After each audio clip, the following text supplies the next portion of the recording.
Hello, everybody, and welcome back to the Forbidden Mountain. Today, we are very excited to reveal a reprint card from Fabled.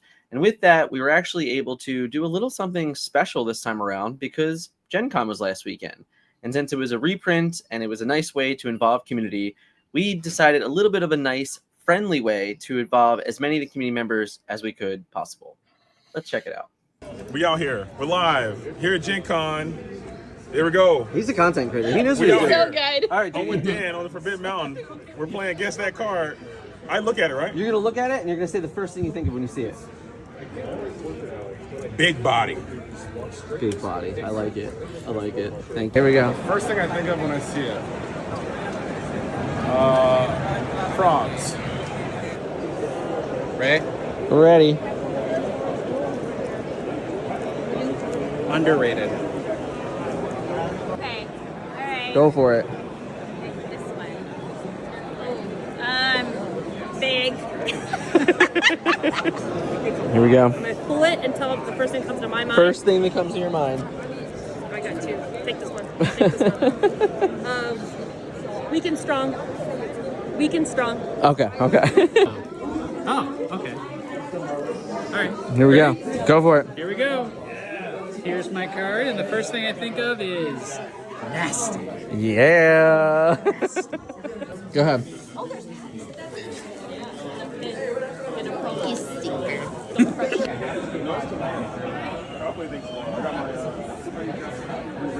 Oh my goodness. Mexico. Mexico. Yep. All right. All right. Thank you. Right.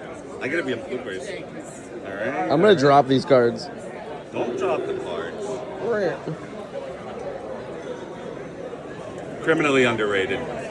All right, Scott. So as you can see, some of our friends from the community unknowingly helped us reveal these cards. So Scott, I guess for you, my question to you is, what is the one word that you think of when you see this card? I guess underrated is fair, but there's more to it than that. Yeah, I got to give a shout out to Nunez for this one because I got stats. So with that, the Forbidden Mountain will reveal the one, the only, Lawrence. Scott, tell me about Lawrence.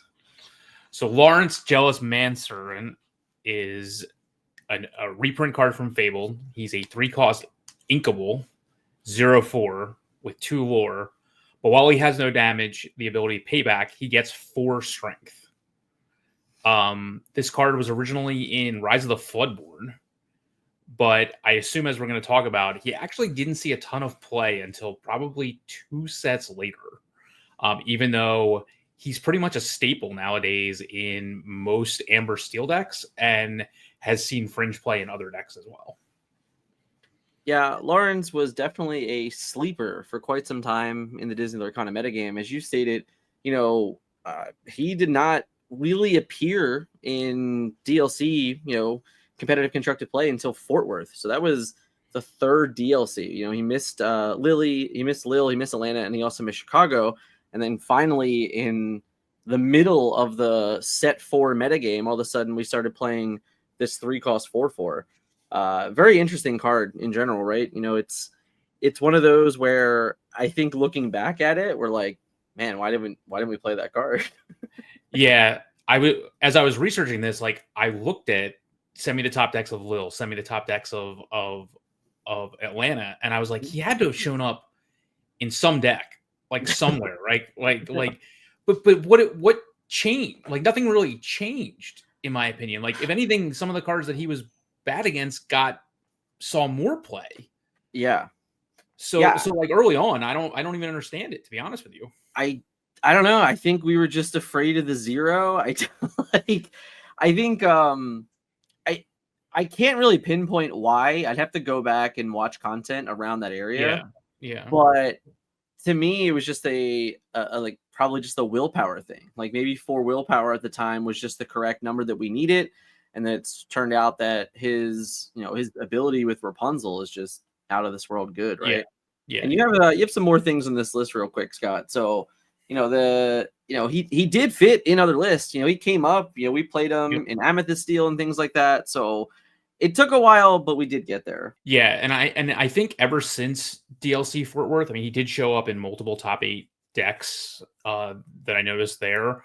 But ever since then, he's pretty much been a staple in Amber Steel when you want to go a more aggressive route. I'm not sure that he always sees play in some of the more mid-range versions, but he's really been a pretty staple since then.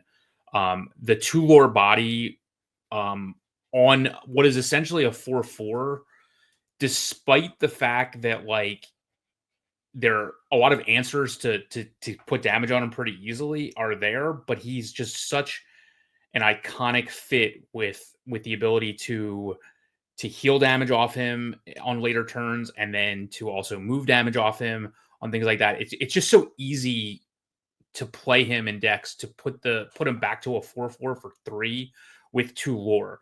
And the important thing is he's strong at both challenging and questing, because if your opponent has to run into him, I mean, he's pretty much always going to trade, definitely on curve, definitely below curve, and a lot of times well above his curve as well. Yeah. Yeah, I think that's the key takeaways here. And it is nice. It's as we approach a very different metagame. Mhm. It'll be interesting to see how well he fits. Yeah. Because I think in a format where stats truly matter, then a 3-cost 4/4 is pretty good. Yeah. So, Yeah. and if you compare him to, let's say, Cobra, right? Cobra's also 3-cost 4/4, but when Cobra gets chosen by an action, gets banished. Mhm. This might become a 0/4 when taking some damage, but you're still gonna get to 4 willpower in a nice fashion. Otherwise, that you can still be punished by cards. We saw Bell get revealed recently, so that's like just one option. And I'm sure maybe along the way we'll get some more options. But I guess with that, how do you feel about this card in Fabled metagame in the rotation? I almost, to an extent, feel it could be too good, to be honest with Mm. you. I feel like it's going to definitely be a staple, definitely an Amber Steel, like no doubt about it. Especially the aggro slanted versions that I've seen recently and have been testing. Yeah. I think there's a high percentage chance that if other steel decks see play, that it's going to show up there. Like you said, like the 3-drop slot is difficult Yeah. for a lot of decks, and to have a character that's often above rate and has 2 lore is really hard to come by. So to put that much pressure on, like from a tempo perspective, I don't care that because we've seen Fire the Cannons be revealed at this point. Like they can fire the cannons and run something into them. That's fine, but that's a huge like they're wasting almost like their entire turn taking him out. So I think he's really powerful on the draw, for example, because they pretty much have to 2-for-1 him, and that's what you're looking for in an on the draw situation. Like you said, Bell is reprinted. There's is it Panic or Pain? I don't know which. I think it's Panic. I think it's Panic, I believe, Yeah. which is the set 5 card, right? Yeah. So I've seen him see play mostly before Bell was revealed, but nonetheless, like there is a lot of synergy there to get him back to where you want him to be. Mm-hmm. And at that point, given the fact that what the meta is seeming like it's going to be is a lot about challenging, and a lot about just character on character type combat, removing that damage and getting back to a 4/4 is going to be really hard for people to deal with. Like I would imagine that like he's easily going to trade with characters like Just 1 almost to 2. any of the other 3-cost characters. A Oh lot of yeah, the characters in the game are 3/3s, 2/3s, yeah, like things like that. yeah, So just being able to take one of those characters with him and then say, okay, fine, like you still have to deal with me, and if yeah. you don't, I might double down and punish you further. Any time where you can run in and then play a Bell, like those plays are going to be absolutely insane. Not Rapunzel level good. Obviously drawing Sure. 3 cards is very hard to replace, but remove like dealing 4 damage to something, most likely taking it out, living to tell the tale, and then Bell more damage. I mean, Amethyst Steel is certainly happy to see Lawrence, I think. Yeah, and then he's an ally. So he also has ally synergy as well. Yep. So we have seen like that Jasmine C play. He's just another great target for her to find. So then, and in any other time, there's ally synergy that's out there. Yeah, like Bianca. We can call it Bianca a little bit. Like getting a 5/5 into play on 4. Now you're having a 4/4 on 3, a 5/5 on 4. You're just the epitome of stats. So yeah. Yeah. I think the steel mid range, like that middle game, is like very strong. Yeah. In a character challenging metagame. Yep. And Steel also kind of has some of the better draw cards right now. Like having Doc, having Desperate Plan, having Beyond the Horizon. Like Yeah, they're all uninkable options, but they draw 2 or more cards, most likely. So I don't know. Yeah. We'll have to see. I totally agree. Bianca's a really good call. Yeah. Well, as always, we have to give a huge shout out to not only all of our friends that helped us create this video. Again, I kind of played a bit of a trick on them. I was telling them it was 10 random cards when it was 10 Lawrences, so they always had to pick a Lawrence. Shout out to the gamer. He's the only one that kind of figured that out, but he was very nice to play along with us. But yeah, all in all, thank you guys so much for the help that you did with this. And of course, thank you to Disney Lorcana and Ravensburger in general for allowing us to reveal yet another card. And hey, Fabled going to be here before we know it, Scott. Yeah, totally. I know. It's crazy. Very crazy. I'm so excited for it.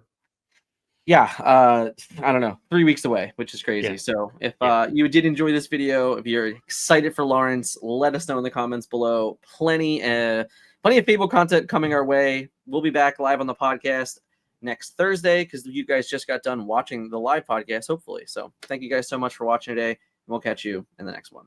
Thanks.